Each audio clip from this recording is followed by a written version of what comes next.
More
than 300 years, Quetzalcoatl. You've guarded the treasure of Montezuma. Now you protect it for Professor Andrew Forbes. As I who found it 5 years ago. It's mine by right of discovery. So as the human eye shall see it and live.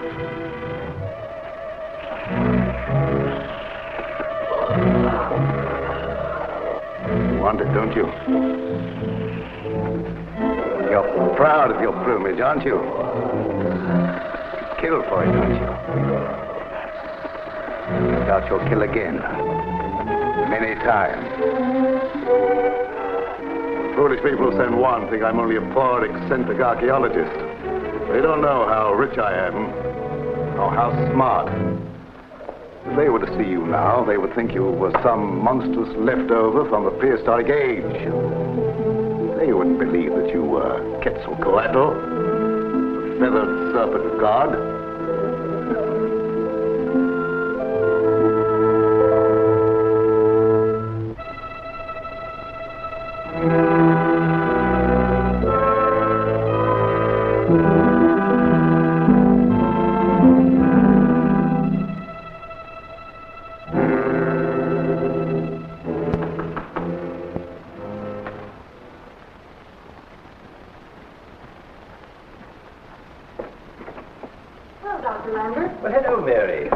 Open, so I just walked in. Well, why not? After all, you're Andrew Forbes' daughter. Welcome is my own. You mean if you had one? I've always said that no good ornithologist should ever marry.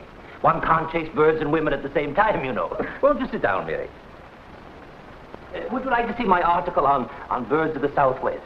Our copy came today. I just finished reading it. Oh, I see you didn't like it very much. Yes, it was very interesting, only... Only what, Mary? Well, I'm afraid Father will be furious about you mentioning that legend of Montezuma's treasure being buried around Azteca. You know how archaeologists hate treasure hunters. But I'm not a treasure hunter, Mary. Some of your readers might be. Oh, so that's why you're calling upon me. Partly. I wanted to have a talk with you about Father. What's Andrew been doing now? Making sheep's eyes at some young widow? Father isn't interested in women since Mother died. Oh, forgive me. I'm sorry. Mother's death was strange, horrible. I wonder if the tragedy hasn't affected him. I think your dad's been working too hard lately. And you have noticed the change? Well, frankly, yes. Appears for days at a time. Doesn't try to explain when he comes back. Just says he's on the verge of some great discovery. Dr. Lambert, I wish there had never been any such thing as Aztec Indians. Father does nothing but think, dream, and talk Aztecs. You can't just think and talk about the same subject and stay sane. I'm afraid for him. Have you tried getting him away from here for a while? When I suggested, he simply blows up. That great discovery your father's on the verge of couldn't be Montezuma's treasure, could it? No, I'm afraid you don't know Father as well as I do. Finding Montezuma's treasure wouldn't mean nearly as much to him as digging up the key to some old Aztecan picture writings. He's a scientist. All scientists.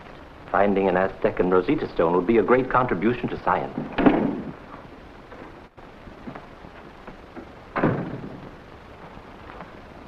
Lambert, I want to talk to you. Hello, Father. When did you get back? What is this foolishness? You mean my article about birds, Andrew? Birds? What do I care about you and your silly birds? Why did you have to write this Tommy rot about Montezuma's treasure? Oh, you're upsetting yourself over nothing, Andrew. I merely mentioned the legend to give my bird story a little color. Color? You know what it'll do? Bring a lot of fool treasure hunters out here.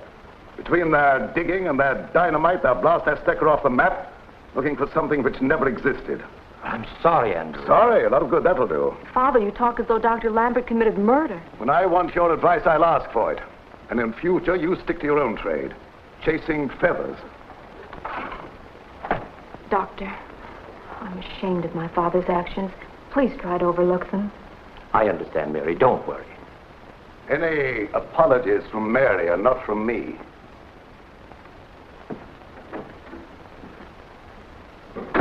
See why I'm so worried about him. His nerves are completely shot. You think there's something we can do to help him? Well, he might snap out of it if we could divert his mind into another channel. Yes, but how? I don't know. It's going to be very difficult. If we could only get him interested in something else. Pretty, isn't it? Yes. I've never seen a feather like this before. It's come from a beautiful bird. Not a bird. It's a creature. Where did you find this, Mary? Oh, on the floor. Why, is it something special? Special? I'll say it's special. Why, there are only 3 known specimens like this in the entire world. 2 are in museums in Mexico City, and the 3rd is in Don Gonzalez's private collection in Honduras. Then it must be valuable. Oh, it'll bring a high price at any museum. But it's not the money I'm interested in, Mary. As a scientist, I'm interested in the creature itself. There's just a chance that one may have survived down through the ages and is about here somewhere. If it is, I must find it. Doctor, you keep saying creature. You mean bird, don't you? The scientific theory is that the thing was half bird and half reptile, lived on blood. How can they tell that from just a feather? You've certain scientific facts to substantiate it. Each of the other 3 feathers was found clutched in the hand of a dead man, whose throat had been torn open, jugular vein severed. Sounds like a vampire tale. If there are such things as human vampires, they wouldn't have feathers. And a vampire bat doesn't have feathers either. Certain species of that bird are flesh eaters, have a taste for blood. Say, maybe I've got something. The Aztec god Quetzalcoatl was pictured as a feathered serpent. The priest who invented a god like that could have seen some prehistoric monster. Why, Mary, you're ill. Come sit down, dear. My mother. You remember, don't you, Doctor? Yes. Then there is such a creature around here. But there could be. No, you better rest a little longer, dear. No, I'm all right. I'm worried about Father. The thing might kill him, too. I've got to go and warn him before it goes to Azteca. Yes, by all means do. But I don't think he'll take any stock in it. I'll drive you home in my car, Mary. Please, no. I'd rather wait until Father cools off before you try to talk to him. All right. But I've got to go to Azteca to talk to Superintendent Hastings. He has brought me unusual feathers before, and it's just possible he may have left this for me while I was out. Perhaps he did. Goodbye, Doctor. Goodbye, Mary. Family friend. You weren't very nice to him. He wrote stuff that will bring a pack of greedy treasure seekers around here, which will interfere with my work. Well, he didn't mean to offend you. He just thought perhaps there's some sort of prehistoric creature out there where you're working. Well, what makes him think so? Well, I know you'll think it foolish, but I found a very peculiar-looking feather this afternoon. You found a feather? What kind of feather? What did it look like? It looks like it might come from some rare bird, only the doctor said it didn't. Where is it? Well, Dr. Lambert has it. I found it on the floor of his study, and he thought perhaps Mr. Hastings left it for him when he was out. He thinks it might be from some prehistoric creature, a sort of flying monster that somehow managed to survive. The doc better take a vacation. You'll be getting a nervous breakdown. Then you will tell him you're sorry?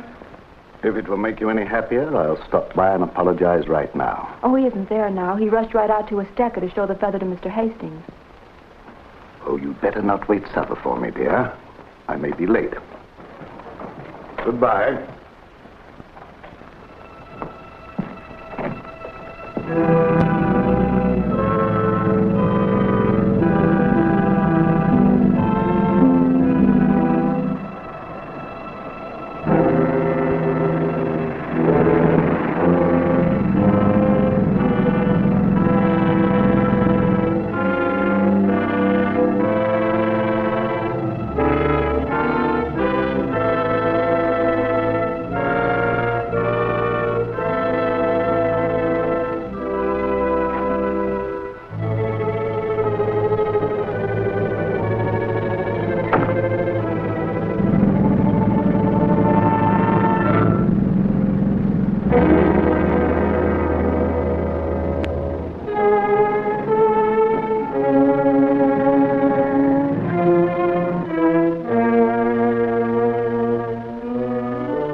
sorry, Doc, that you shouldn't have been so curious.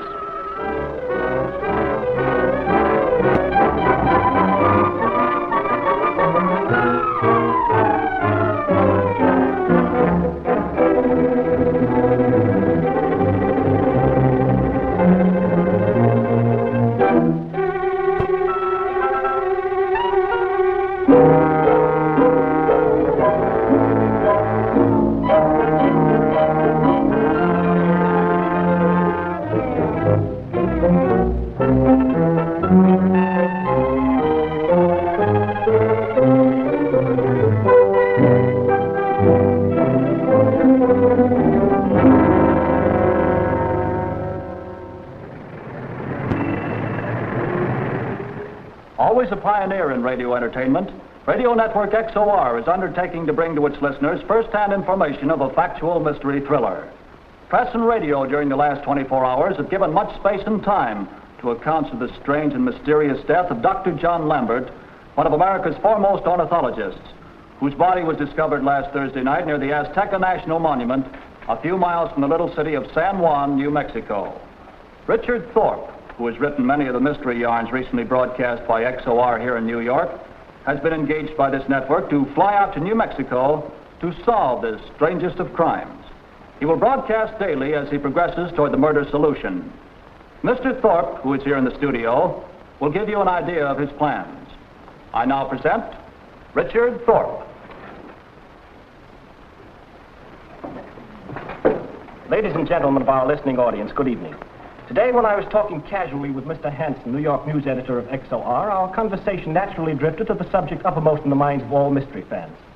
Who or what killed Dr. John Lambert and drained the blood from his body?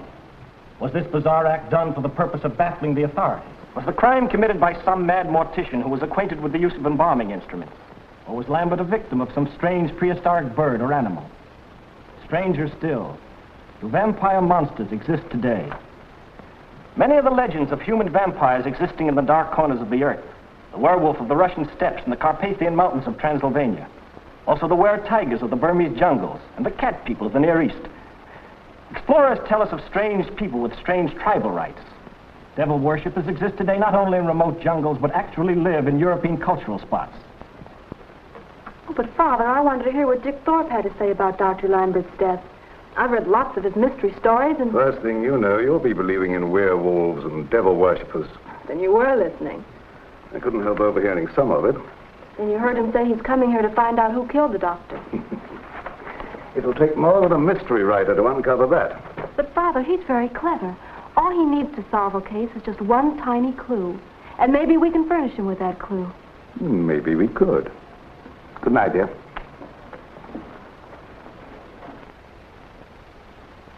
Be sure and tune in day after tomorrow morning at 10 o'clock for Richard Thorpe's initial broadcast from San Juan, New Mexico. Good night. I'm staking the reputation of XOR and how this thing turns out. And I don't mind saying I'm uneasy about it. And don't forget I'm doing a little staking myself. What about my reputation? Are you going to work alone on the case, Mr. Thorpe? No, Louis Havner, an ornithologist, has volunteered to help. And then there's another fellow, a friend of mine, Vance Bennett.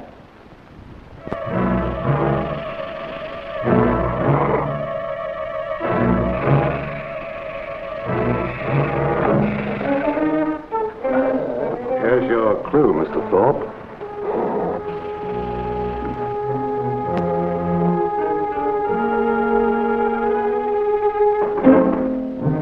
Come in. I'm looking for Sheriff Hayes. I'm Bill Hayes. My name is Dick Thorpe. Oh, yes, I heard you yesterday on the radio. And this is Jerry Jones, my radio broadcast technician. Just call me Jonesy, Sheriff. Hey, what is that, a hand or steel trap? It depends on the occasion. Professor Louis Havner, an ornithologist. Glad to know you, Sheriff. Thanks. We just flew in from New York on the Lambert case. Yes, I heard that, too, on the radio. Are you going to solve the murder today, or are you going to take a couple of days? Well, Sheriff, I'd say that depends on you a good deal. Nice of you to let me plug along in my humble way. I thought maybe you might be going to clean up the case before I could get started. Say, Sheriff, haven't you heard him on the radio solving those mysteries? Yeah, knows who the criminal is beforehand. Yeah. Hey, I hadn't thought about that. His stuff is pretty cleverly done. It's amusing for radio listeners, but this isn't the radio. Well, you know, Sheriff, I plan to put it on the radio. If you think I'm going to furnish clues so the killer can Nothing list me... broadcast without your okay, Sheriff. I'll see to that. Well, so long, sir. Hold on. Network XOR now takes you to the little city of San Juan, New Mexico, where Richard Thorpe, famous author of mystery stories, will broadcast the first step in his effort to solve the mystery of who or what killed Dr. John Lambert. At this moment, the inquest is opening. There was only one injury, a wound in the throat, very jagged, almost from ear to ear, more pronounced on the left side. Jugular vein completely severed. Death had been immediate. Rigor mortis was just setting in when the body was discovered. From the nature of the wound, could you describe the death instrument? Not exactly. The wound was too jagged to have been inflicted with a tool with a cutting edge. I'd say more of a tear. My guess is, and it's only a guess, it was inflicted with teeth or claws, maybe talons, maybe a beak. And you think Lambert was killed by some or predatory bird? Except for one thing. What's that? The body was practically ready for embalming. All the blood had been drawn out. Your witness. You say the jugular vein was severed. Is it possible, Dr. Wagner, that such an injury itself would drain off the blood? No, that's not possible. I just wanted to establish that fact for the record. Thank you. Thank you. Next witness, Sheriff Bill Hayes. Take stand, please. I tell you, boss, this program's going to be a knockout. Nothing like it ever broadcast before. Oh, yeah? I've staked my reputation on it. And your job. There wasn't any strange footprints or animal tracks near Lambert's body. Want to ask Bill any questions? Just one. And Lambert couldn't have been murdered by a man or an animal. No, I'd say the killer wasn't a man or an animal. Not unless he had wings. That's what I wanted to establish, that the criminal had wings. Thank you. And Bill. Next witness, Professor Andrew Forbes. When did you last see Dr. Lambert? That is, I mean, prior to his death. On the afternoon of the day he was killed. Anyone else present? My stepdaughter Mary. Where did you see him? At his home. What was the nature of your call? I went there to remonstrate with him about something that he'd written in an article. What had he written? He mentioned the legend about Montezuma's treasure being buried somewhere around Azteca. I wanted to warn him. Stuff like that would bring in a crowd of treasure hunters who would interfere with my archaeological work. I mean the digging and blasting indiscriminately. You parted as friends? Oh, yes. Your witness? Professor Forbes, you've done some archaeological work among the Aztec ruins down in Mexico, haven't you? Yes, for some years. 5. The old Aztecs worshipped some kind of feathered serpent, didn't they? Yes, they had a god which they pictured as being half reptile, half bird. Quetzalcoatl. Purely mythological, of course. Do you think it possible that such a creature might have existed, say, in the age of dinosaurs and like monsters? But I'm an archaeologist, not a zoologist. The two sciences are entirely different. Yes, I understand, but I thought that perhaps in the course of your work you might have come across some trace of such creature. Oh, such things never existed, except in mythology. I believe there's a tradition that the Aztecs once lived around here and then moved south. Yes, I've been trying to substantiate that theory through my work at Azteca. If that's all. Just a second, Professor. There's one more question.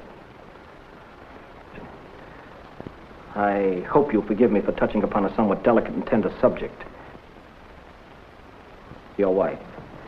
Didn't she come to her death some years ago under somewhat similar circumstances? Yes, that is true. We never discovered exactly how it happened. Then it might be possible that this same, let us say, creature could be responsible for both crimes. Well, I think that's stretching the point. That's all, Professor, and please forgive me. Dr. Lambert was very excited about the possibility of such a creature still existing around here. He said if there is one, he must find it. Where's the feather now? Well, I don't know. Only the doctor said he intended taking it with him when he went to see Superintendent Hastings. Can you describe that feather? Well, it was pretty and very odd. Thank you, Miss Forbes. Dr. Lambert showed me the feather and asked me if I'd left it at his home while he was out, and I told him that I hadn't. So when he left, he took it with him. He seemed to think it was very valuable, wouldn't let it out of his sight. Will you describe the feather, Mr. Hastings? Well, I would say it was just about as Miss Forbes described it. I understand that Quetzalcoatl was not one of the bloodthirsty deities, like the sun god. Is that right?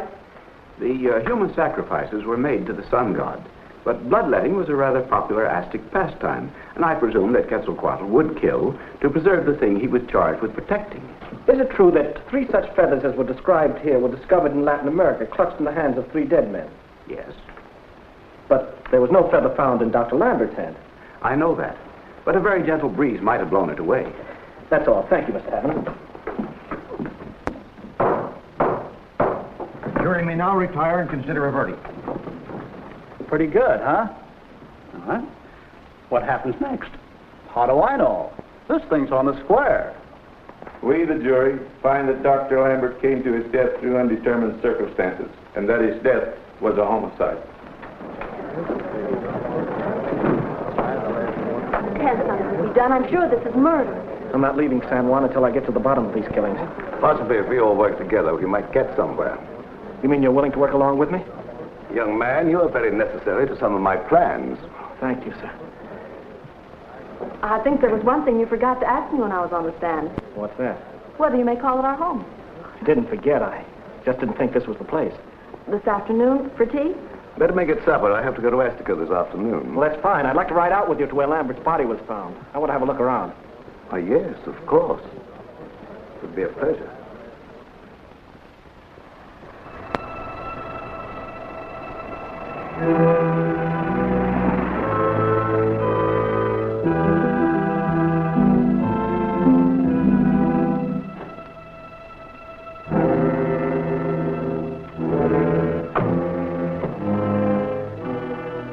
Dr. Lambert was found lying on his back about here. There's no blood. It's possible the ground could have drained it off. Oh, no. We had a chemical analysis made of the soil. Do you remember the direction of the wind? There wasn't much wind that day.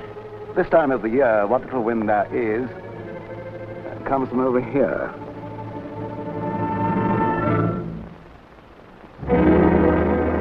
Well, I guess I better be moving along. I'll pick you up on the way back. Well, thanks for bringing me out here. No, not at all. It was a pleasure. Goodbye, Mr. Thorpe.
Hi, Sheriff. I heard you were out here. I don't want you to get too far ahead of me on this case. Glad to have you. I can use all the help I can get. It's like looking for a needle in... Just a moment, Thorpe. That's the feather I've been looking for. I want Superintendent Hastings here before we disturb that thing. He should be able to identify it. Can you drive a car? Yes, why? I'm staying right here to watch this feather. You drive my car to Aztec and bring Hastings back. But look, Sheriff, hurry.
Yeah, there it is. Where? There, don't you see the thing? Yeah, but what is it?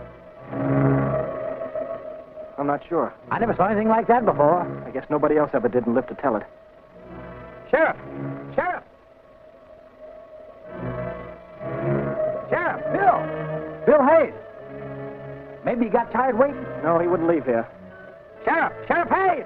Hey, look!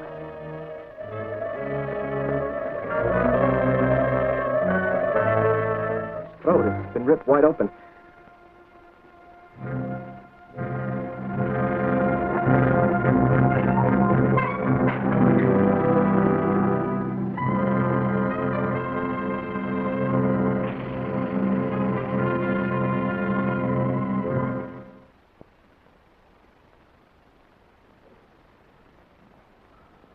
Hello.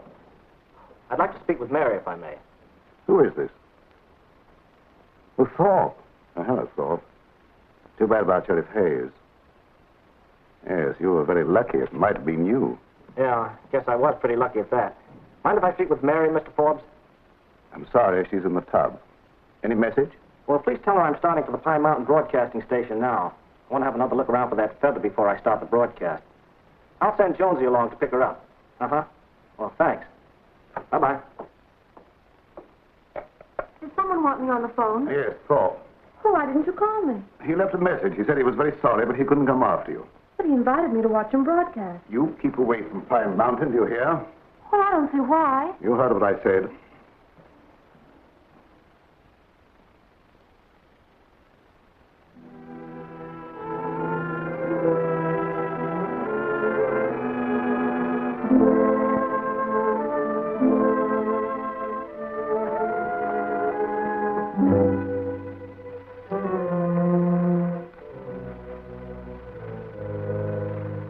Cabinet, look. Here it is. Maybe we'd better call in some witnesses. No, I tried that yesterday. This time I'm taking no chances. I wonder if it's the same one Dr. Lambert had. Mary will be at the broadcasting station. She ought to know. I've got a hunch we better be getting out of here and fast. I shouldn't be here, Dick. Father will be very angry. He told me to stay at home today. I don't think your father likes me. Maybe I'd better have a little talk with him. Oh, no, please. There's no telling what he'll do. He might even prevent us seeing each other.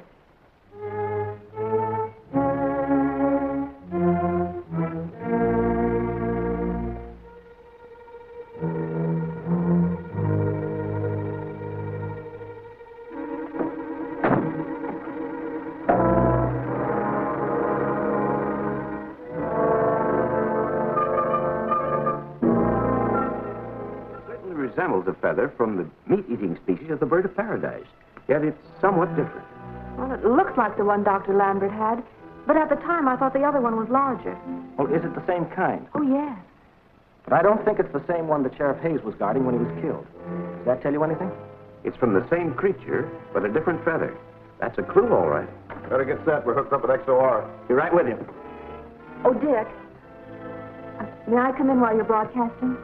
Well, if you're very quiet, I'll leave the door open a little and you could peek. How's that? Well.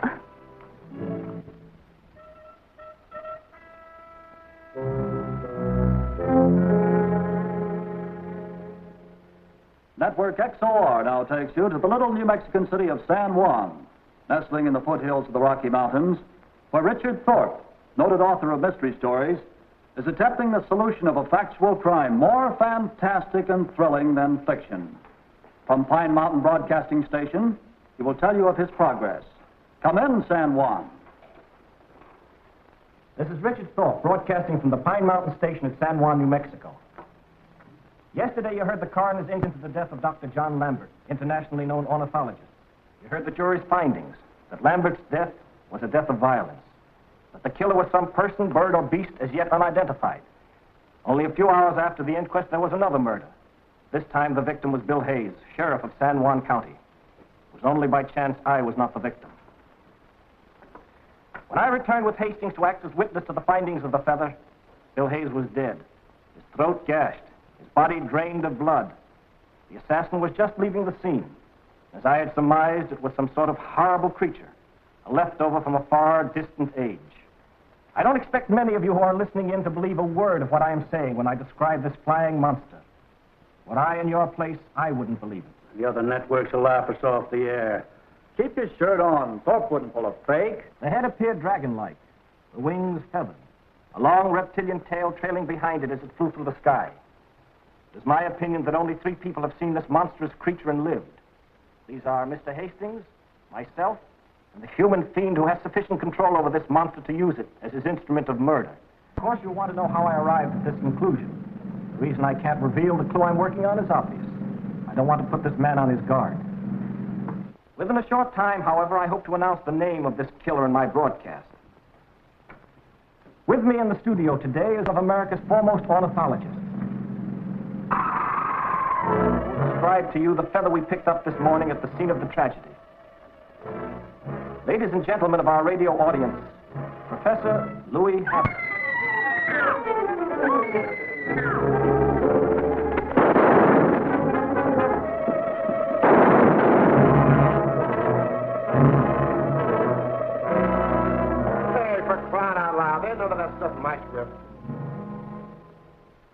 Are we still on the air? Yeah, I forgot to turn it off. Well, call the police. We've had another murder. Sure.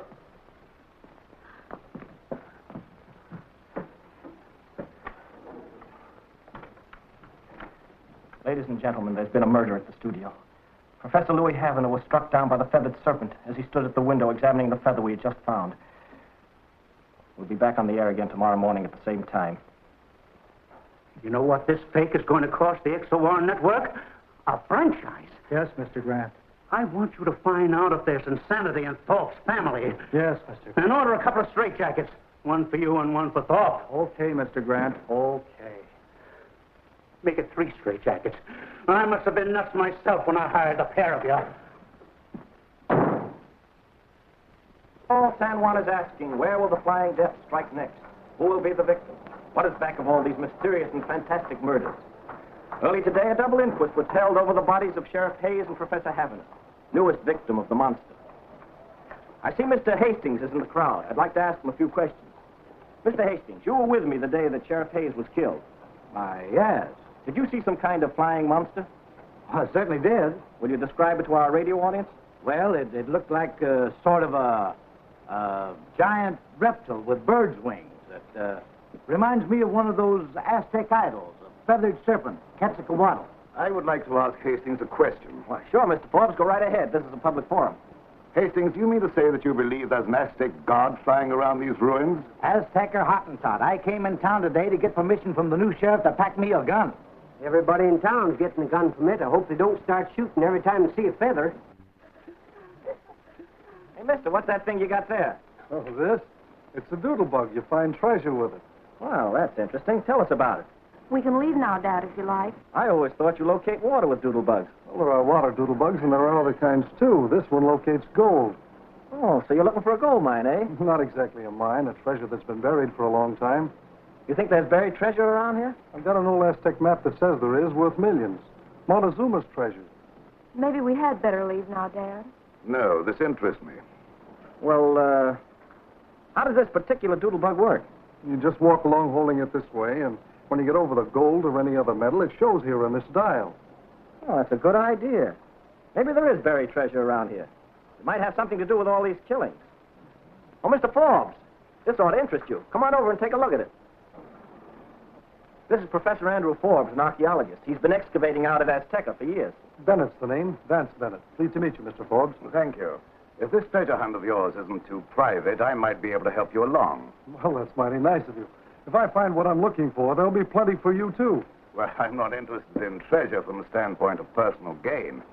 I'm only interested in the scientific angle. Well, thank you, gentlemen. Well, folks, looks like this manhunt is going to include a treasure hunt, too. Tune in tomorrow morning, same time, same station. This is Richard Thorpe, returning you to your New York station. Treasure hunt, huh?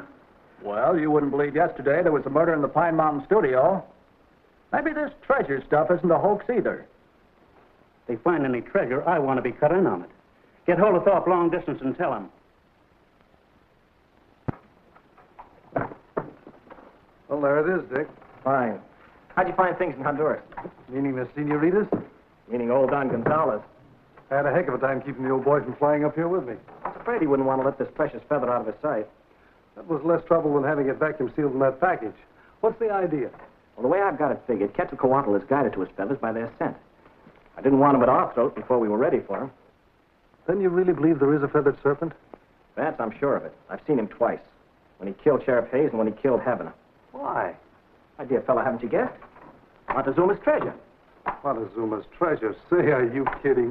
No, Vance, I'm confident the killer somehow stumbled on it and is using Quetzalcoatl to keep others from finding out about it. Sounds fantastic. Any definite suspect? You shook hands with him this morning. Professor Andrew Forbes. Forbes? But he offered to help me look for the treasure. Say, wait a minute. You think that guy's got me all set as his next victim? Right. Well, in that case, I think he should furnish the feather. It would have saved me flying down to Honduras and back. Sure it would. Only that way it would have been his trap. This way it's my trap, and I have to furnish the bait. Now, when Forbes sees you with this feather...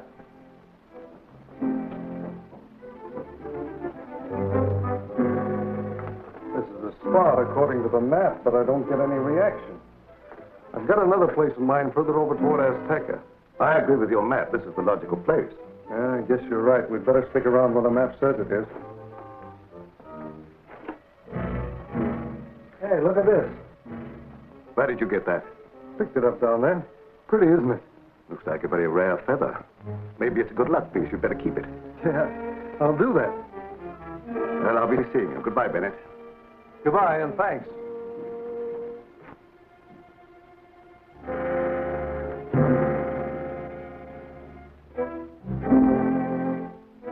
All right, come on out, Dick.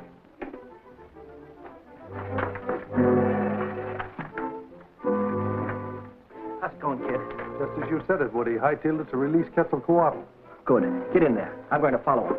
Look, don't get nervous if you see the thing and try to kill it. Okay.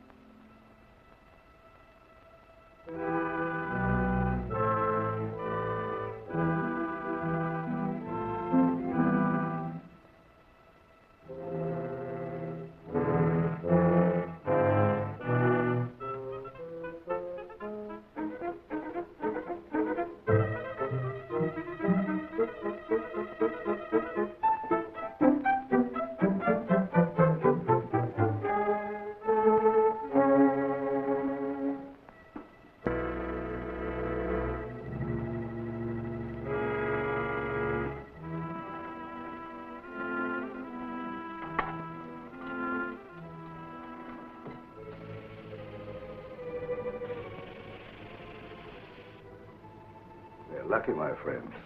The treasure hunter found the feather you lost.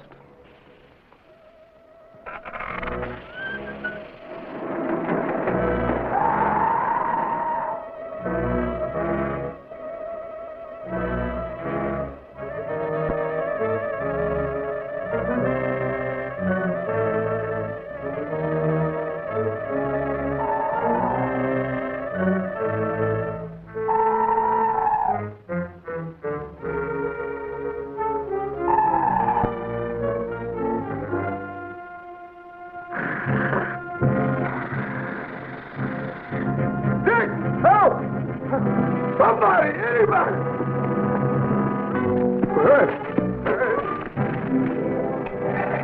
Hey, Jonesy, what are you doing here? That oversized canary put out of here in the cave.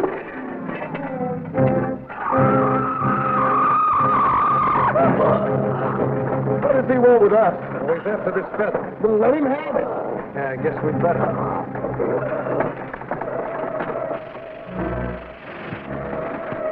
Did you see him pick up that feather?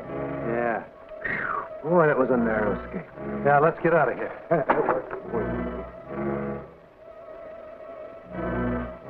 You got any more feathers? No. Okay. Come on.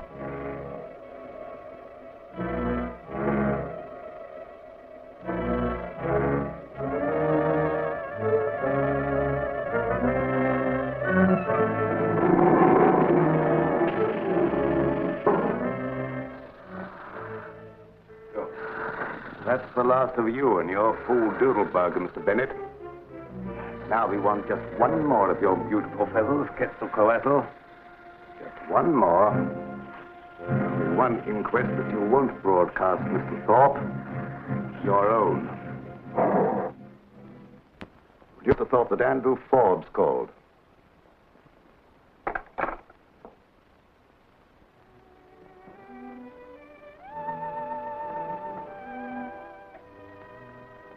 Where did you get that? The floor in your bedroom. You must have dropped it there. Yes, I found it yesterday out at the ruins. I was just phoning Thorpe to tell him about it. I thought you didn't believe in any feathered serpent. I don't, but if it will help that young fellow's broadcast any, I'll give it to him. Father, with you working out there at Azteca and staying away for days at a time, well, I'm afraid people are beginning to connect you in some way with these murders. Who gave you those ideas, Thorpe? No, I've been doing a lot of thinking lately. I know other people can think, too. And what have you been thinking? Whatever that creature is, it killed my mother. But Mary, how could I have anything to do with that? You know I loved your mother. Why, you don't think... Then it killed Dr. Lambert and Sheriff Hayes and Mr. Havener. And always, in some way, there's been one of these feathers connected with the killings. But Mary, how could I have anything to do with the killings or with the feathers?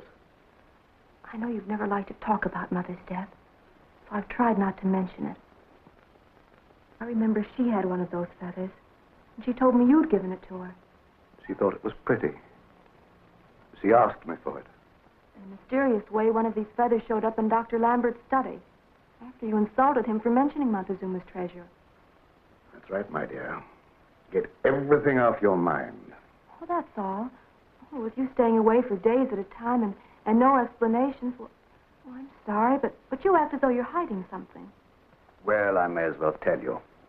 I am hiding something, but I don't want anyone to know about it until I'm sure I've discovered the key to the Aztec written language.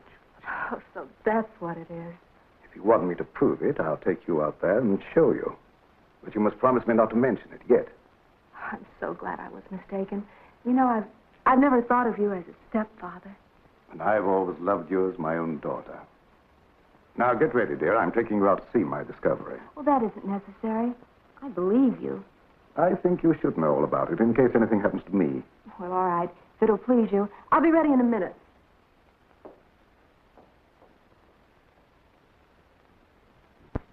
By special arrangement with the Pine Mountain Broadcasting Station of San Juan, New Mexico, this broadcast is being relayed directly to you from the treasure chamber of Montezuma. Did he find the treasure?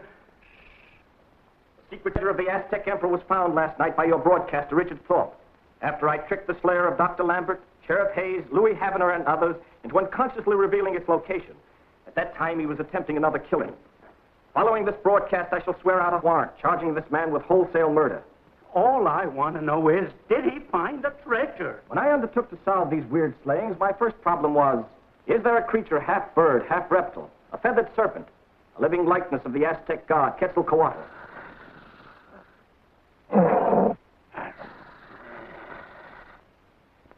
This very moment, the feathered serpent crouches before me on an ancient Aztec altar, behind a protective cage of steel. The man who directed this bloodthirsty serpent against the throats of others took no chance with his own jugular vein. You heard its cry then. Possibly it wants to be off in search of another victim. Perhaps you'd like to know how the human murderer inspired his instrument of murder to seek out his victim and destroy him. All I want to know is, did he or didn't Thorpe find the treasure? I can tell you how it was done, but I'm baffled as to how the murderer learned it could be done. In some way, he found out the monster is extremely proud of its beautiful feathers. Will kill anyone who happens to possess one of them. The man's distorted mind was quick to seize upon the simple process of planting one of Quetzalcoatl's feathers on the intended victim. Boy, oh boy, what a broadcast this is. It'll knock 'em dead. Hey, something's gone wrong. This isn't coming through the way it ought to. You better go down and tell the boss he's talking into a dead mic.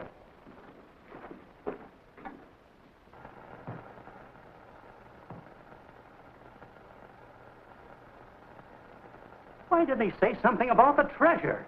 Thorpe's business is solving murders, not hunting treasure. If I could get my hands on his throat, there'd be another murder.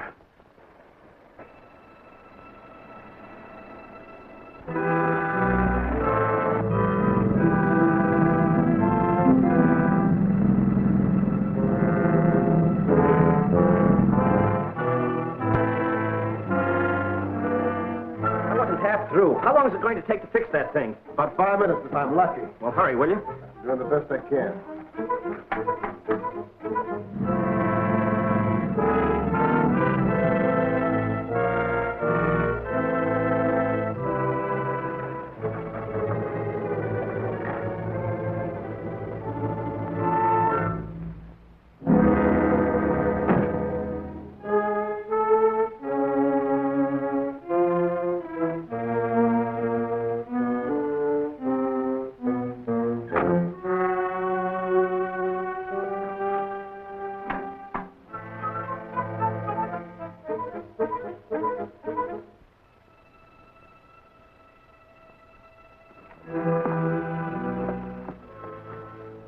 Why, this is something like out of a fairy tale.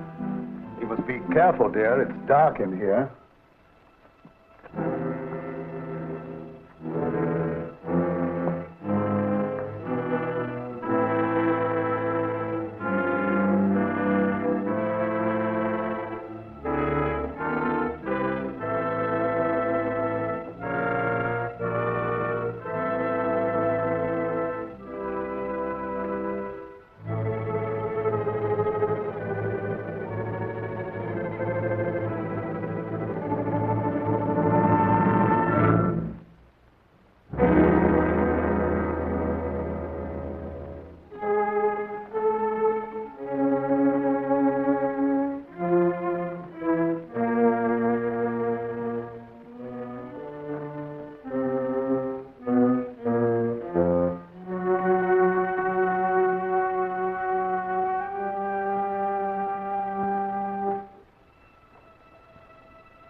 There.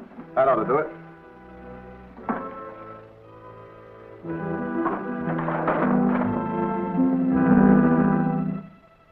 Montezuma's treasure.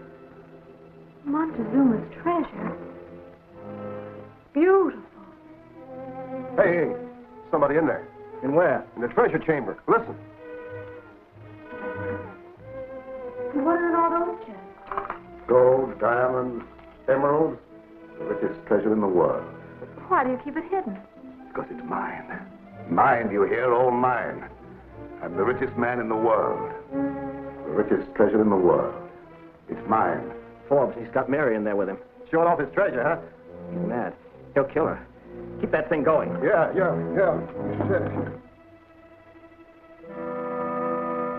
Come. I'll show you something else.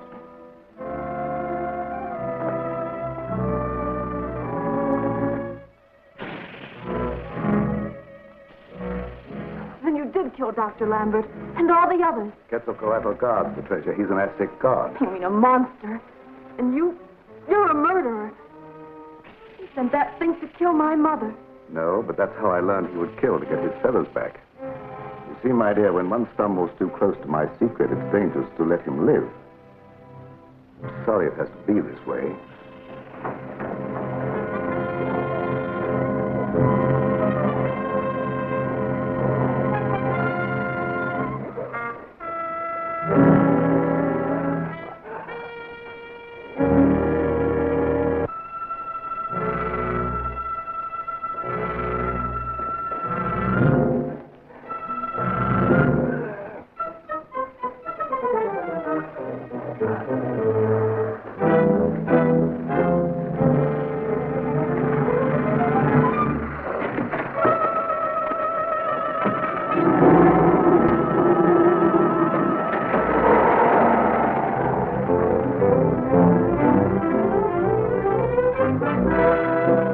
He might need some help in there. Let's go.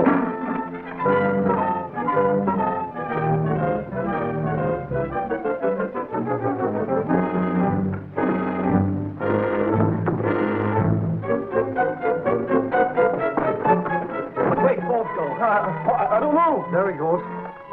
Stay here.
Wouldn't that jar you? Breaking off right in the middle of the best broadcast we ever had. And me not knowing what my cut is on that treasure. What's happened? Oh, don't be sore, boss, but I forgot to phone Thorpe. Forgot? Ladies and gentlemen, the case of the mysterious death of Lambert is closed. As his final victim, the Feathered Serpent has just claimed his own master, Professor Andrew Forbes. Some broadcast. I'm sorry, dear, it had to turn out like this. It was the only way. Mary, we're never going to think of any of these things again. We're getting away from here. Careful, boss. That Mike's alive. Huh? Okay, Jonesy, take it easy. Mary and I don't mind telling the world that from now on, this radio team is going to be Mr. and Mrs. Thorpe. This'll run our Crosby pole way up. Up? Up's not the way you're going. What was that for, boss? That was for not phoning Thorpe to cut me in on that treasure.